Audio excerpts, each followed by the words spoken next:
Oke, balik lagi dengan channel Dongeng Datu Perdani. Masih dari cerita yang sama. Cerita dari kisah novel Dusun Keramat, Desa Sumber Muncul, karangan penulis Lampung. Cerita ini mengisahkan tentang pembangunan proyek yang gagal karena dilakukan dengan cara yang sangat kejam, membantai semua warga dusun, tak terkecuali anak-anak dan juga bayi. Bagaimana kelanjutan kisahnya? Langsung aja, ini dia ceritanya.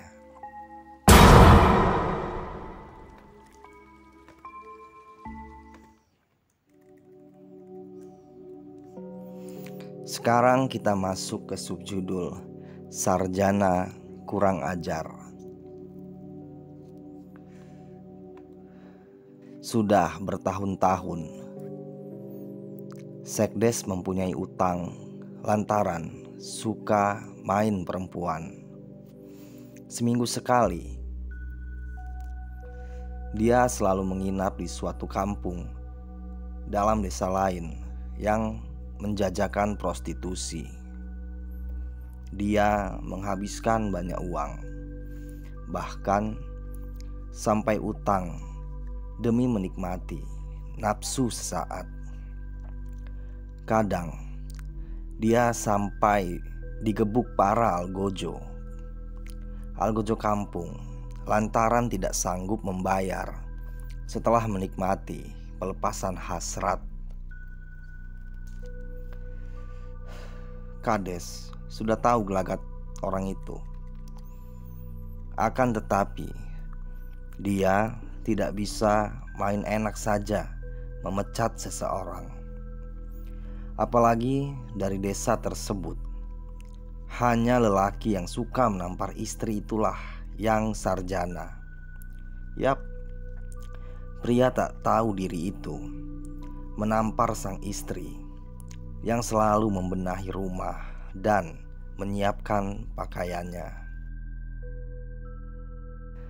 Dia ditampar hanya karena menanyakan keberadaannya yang tak pulang semalaman. Dia ditampar karena meminta jatah makan. Dia dihina karena belum melahirkan. Kendati tidak banyak pemikirannya yang membantu kebaikan desa, Kades masih memerlukannya dalam urusan administrasi. Dia juga tahu tidak ada yang bisa dilakukan pria itu, sehingga Kades prihatin terhadap keberlangsungan rumah tangganya. Jika lelaki tak tahu diri itu tidak ada kerjaan, meski banyak juga kerjaannya yang salah, sehingga Kades mesti merevisi sendiri. Disinilah timbul permasalahan. Apalagi tadi Sekdes melihat gepokan uang yang diberi Sahrudin kepada Kades. Dia mulai berpikir untuk berkenalan dengan Sahrudin. Di benaknya muncul cara-cara menyingkirkan Kades. Sekdes mengetahui Kades tak mungkin menerima sogokan. Uang dari pemerintah selalu diperuntukkan membangun dan mensejahterakan desa. Semua warga senang atas kepemimpinannya. Kades juga bukan orang yang berlimpah harta. Hidupnya sederhana. Dia hanya mempunyai motor. Sudah sejak lama juga Sekdes berambisi merebut kekuasaan. Namun dia pendam karena sadar warga desa tak ingin Kadesnya diganti. Apalagi dengan dia yang jarang datang ke hajatan warga.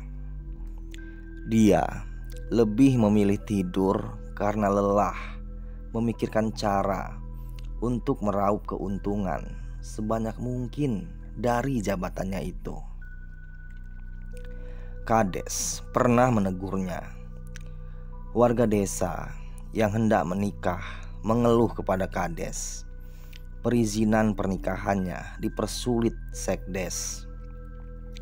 Kades langsung ke ruangannya. Dia tidak marah.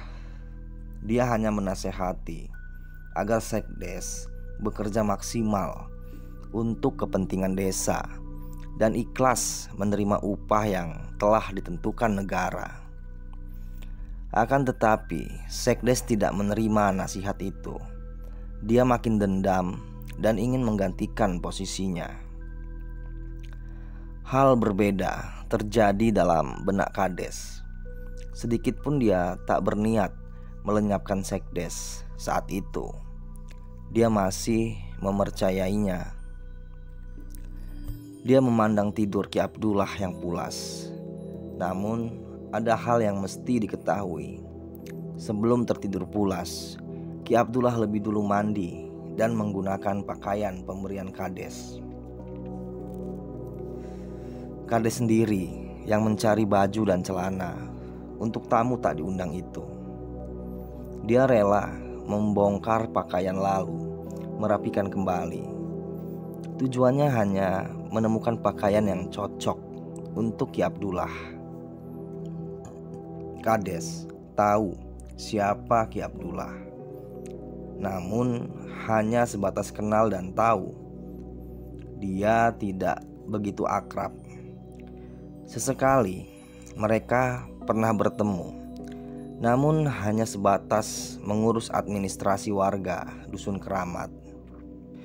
Selain ahli pengobatan, Ki Abdullah juga kerap menemani warga yang hendak mengurus surat-surat.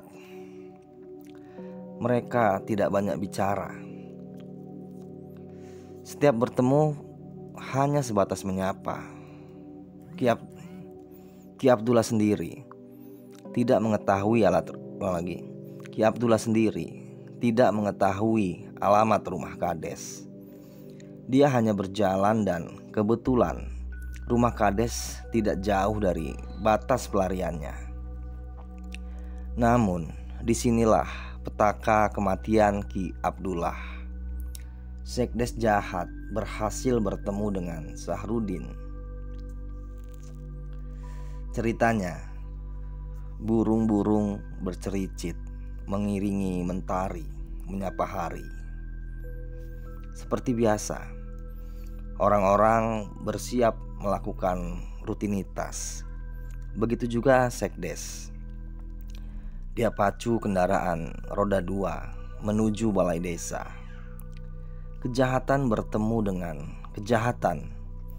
Pagi itu Sahrudin hendak menuju proyek setan. Mereka bertemu di simpang jalan. Sekdes yang melihat Sahrudin sedang mengisap rokok di atas jeep terbuka langsung putar arah. Dia menggebu, memohon kepada supir Sahrudin agar menghentikan kendaraan. Nyaris si goblok itu ditembak pengawal Sahrudin. Namun Sahrudin meminta mereka menurunkan senjata dan memerintahkan supirnya menghentikan mobil. "Apa yang hendak kau katakan? Saya tidak asing denganmu," tanya Sahrudin sembari mengepulkan asap kelabu. "Saya yang kemarin di rumah Kades, Tuan. Sepertinya Tuan memiliki bisnis besar dengan atasan saya. Boleh saya ikut berbisnis, Tuan?" tanyanya mengumbar senyum murahan. Sahrudin tak banyak bercerita. Dia hanya mengetes nyali si sembrono tersebut. Dia menanyakan tentang keberanian Sekdes untuk membunuh seseorang. Dasar dia sudah gila. Hanya diberi rupiah, Dahlah mengiyakan. "Di mana alamatmu? Nanti saya beritahu tugas itu," ujar Sahrudin. Mereka kembali ke tujuan masing-masing setelah Sekdes memberi alamat rumahnya. Oke, sekarang kita masuk ke subjudul Malam Jahanam. Suara jangkrik mengiringi sepi suasana malam di desa. Di dalam rumah Sekdes, Sahrudin memberi segepok amplop berisi uang. "Saya merasa kau orang yang tepat memimpin desa, sedangkan cecumu itu merupakan orang yang sulit diajak kerjasama," ujar Sahrudin. Akan tetapi sebelum menjawab, Sekdes lebih dulu menanyakan aktivitas Sahrudin di Dusun Keramat. Dia curiga dengan Ki Abdullah.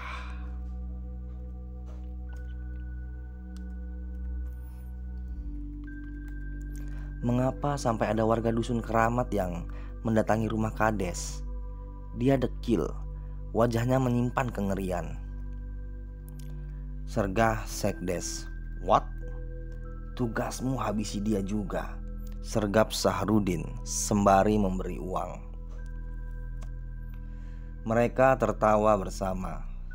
Di benak mereka, keuntungan tanpa memikirkan moral dan belas kasih. Tak peduli anak-anak atau kaum hawa, terlebih Sahrudin. Di rumahnya, satu pembantu jadi korban kengerian pocongnya. Tumbal tak bisa dihindarkan. Sebelum berangkat ke Dusun Keramat, Sahrudin menyerahkan pembantu perempuannya yang berusia 14 tahun, masih perawan.